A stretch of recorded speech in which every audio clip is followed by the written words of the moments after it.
తో బాధపడే వారికి నాణ్యమైన వైద్య సేవలు అందించి వారికి వ్యాధి నుండి ఉపశమనం కల్పించేలా చూడాలని కలెక్టర్ రాజర్షిషా సూచించారు. పట్టణంలోని జిల్లా వైద్యారోగ్య శాఖ కార్యాలయంలో శనివారం ఏర్పాటు చేసిన సమీక్షా సమావేశంలో ఆయన పాల్గొన్నారు. డిఎంహెచ్ఓ డాక్టర్ కృష్ణారావుతో పాటు పలువురు వైద్యులు సమావేశంలో పాల్గొనగా వారికి కలెక్టర్ పలు సూచనలు చేశారు.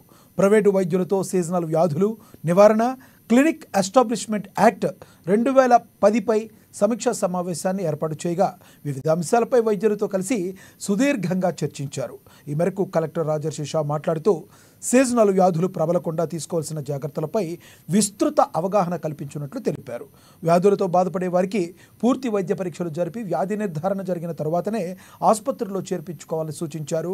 వైద్యులతో పాటు నిపుణులైన సిబ్బంది అందుబాటులో ఉండేలా చూసుకోవాలని, రోగులకు ఎటువంటి ఇబ్బంది తలెత్తకుండా తగు జాగ్రత్తలు తీసుకోవాలని పేర్కొన్నారు. అనవసరంగా చిన్న ఫీవర్ ఏమైనా ఇష్యూ ఉంది మనం కన్ఫర్మేషన్ కూడా చేయట్లేదు. జస్ట్ డెంగ్యూ ప్లేట్లెట్ అంటే డెంగ్యూ ఉందా లేదా కన్ఫర్మేషన్ కాలేదు. సో ఆ సందర్భంలో కూడా అనవసరంగా మనం హాస్పిటలైజేషన్ చేయకూడదు. సో అది it is basically me qualified doctors కానీ క్వాలిఫైడ్ పారామెడికల్ స్టాఫ్ ఎవరైతే ఉంటారో వాళ్ళే కరెక్ట్గా డయాగ్నోసిస్ చేసుకొని ఎవరికి హాస్పిటలైజేషన్ అవసరం ఎవరికి హాస్పిటలైజేషన్ అవసరం లేదు దాని ప్రకారం హాస్పిటల్స్లో అడ్మిషన్స్ ఇన్షూర్ చేయాలి, అవుట్ పేషెంట్ ఇన్షూర్ చేయాలి. అవుట్ పేషెంట్లో కూడా సరి మెడిసిన్స్ ఇస్తే మళ్ళీ మీరు వాళ్ళకి హోమ్ బేస్డ్ ట్రీట్మెంట్ కూడా రిఫర్ చేసుకోవచ్చు. అవసరమైతే patient is in some serious condition అప్పుడు తప్పకుండా హాస్పిటలైజేషన్ చేయాల్సిన ఉంటుంది. That is first.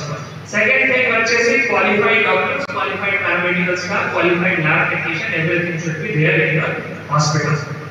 Third thing వచ్చేసి the tests which are confirmatory tests those only need to be followed and on the basis of that only the diagnosis should be declared.